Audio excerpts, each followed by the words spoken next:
موشها و آدمها، اثری از جان استاینبک.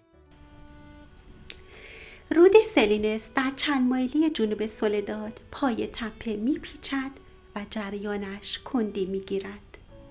آبی سبز و عمیق. آبش گرم هم هست، زیرا پیش از آن که پای تپه به آبگیری باریک برسد، مسافتی را برق زنان زیر آفتاب بر ریگ‌های زرد طی کرده است.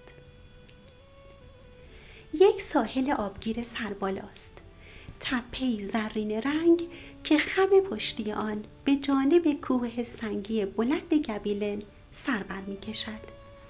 اما کناره دیگرش در جانب دره حاشیه‌ای پردرخت است. درخت‌های بید سبز و شاداب که هر سال بهار خاشاک سیل‌آورد زمستانی به شاخه‌های زیرین آنها بند می‌شود و نیز درختان افرا که شاخه‌های سفید و پرخط و خال خوابیده‌شان بر سر آبگیر تاق می‌زنند. بر ساحل شنی آن زیر درختها برگ بستری ضخیم گسترده است و چنان پوک و سبک که اگر مارمولکی روی آن حرکت کند برگها را به هر طرف می پاشد.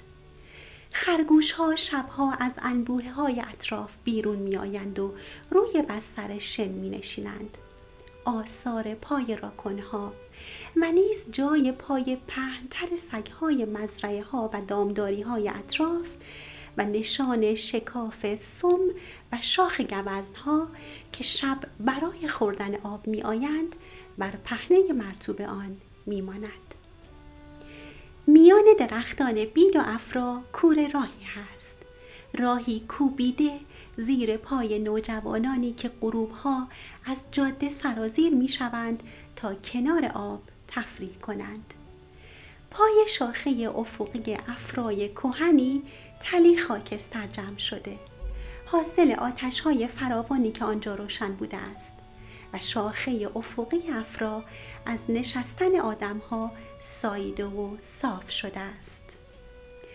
غروب روزی گرم نسیمی در برگ‌ها افتاده بود و آنها را به هم می‌زد. سایه‌ها به جانب تپه‌ها و کوه‌ها بالا می‌رفت. روی ساحل شنی چند خرگوش نشسته بودند، چنان بی حرکت که گفتی سنگ‌های خاکستری رنگی تراشیده. صدای پایی که روی برگ‌های ترد افرا حرکت می‌کرد از جانب جاده ایالتی شنیده شد. خرگوش‌ها بی صدا گریختند و در انبوه‌ها پناه جستند.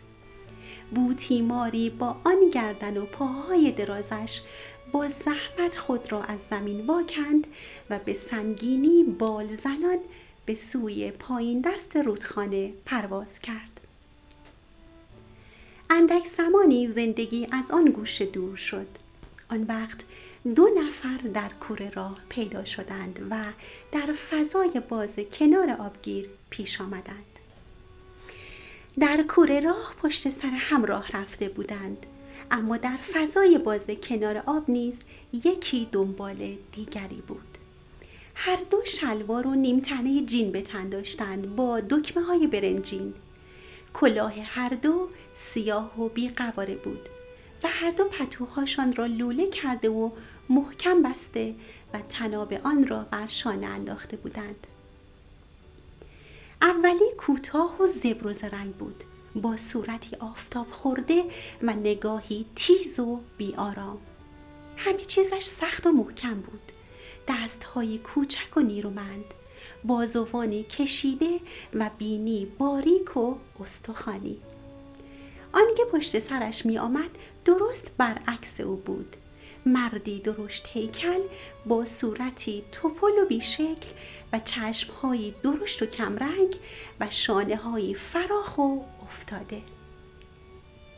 به سنگینی راه می رفت و پاهایش را کمی بر زمین می کشید، درست مثل خرس. بازوانش ضمن راه رفتن در کنارش نوسان نمی کرد، بلکه آویخته بود و فقط کمی تکان می خورد با لنگر مشت‌های سنگینش که آوندوار به آنها آویزان بود. اولی چون به فضای باز رسید ناگهان ایستاد، طوری که چیزی نمانده بود دومی از پشت سر رویش بیفتد. کلاه از سر برداشت و نوار عرقگیر آن را با دست چلاند و دست خود را تکاند تا عرق از آن فرو ریزد. دوست غول پیکرش کوله بارش را به گوشه‌ای پرت کرد و خود را بر آب انداخت. دهان بر آب سبز آبگیر نهاد و شروع کرد قورت قورت آب خوردن و مثل اسب بر آب فرته کشیدن. مرد کوتاه قامت با قدم‌های عصبی به او نزدیک شد و به تندی گفت: لنی، تو چته؟ تو رو خدا اینجور آب نخور. اما لنی اعتنا نکرد و همچنان فرته کشان آب می‌خورد. مرد کوتاه قامت خم شد و شانه او را تکان داد. لنی، باز مثل دیشب ناخوش میشی یا؟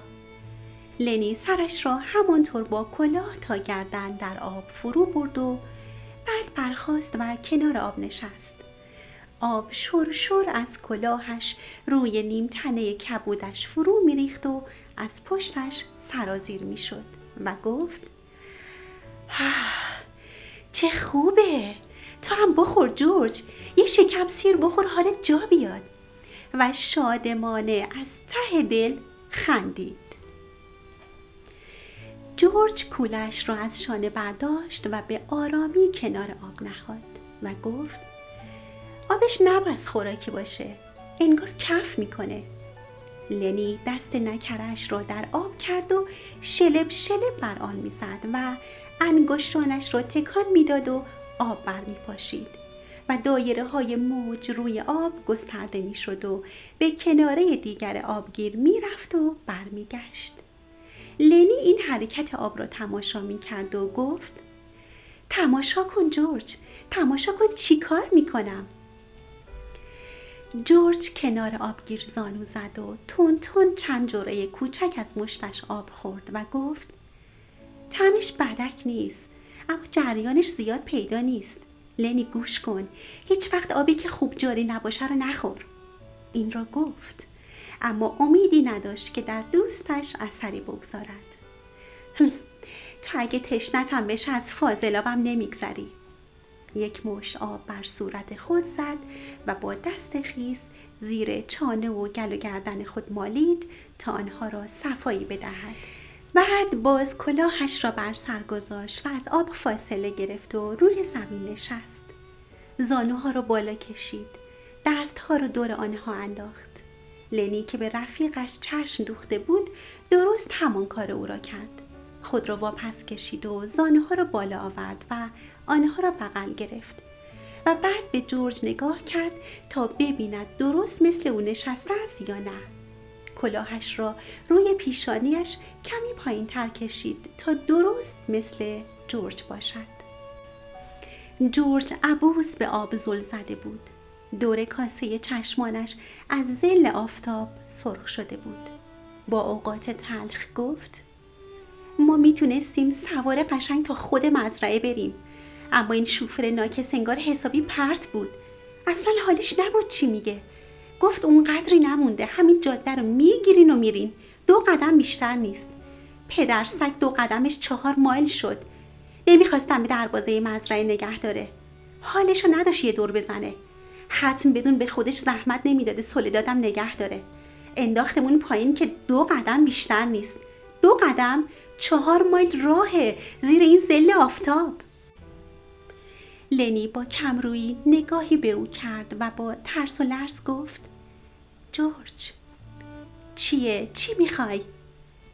جورج، ما حالا داریم میریم کجا؟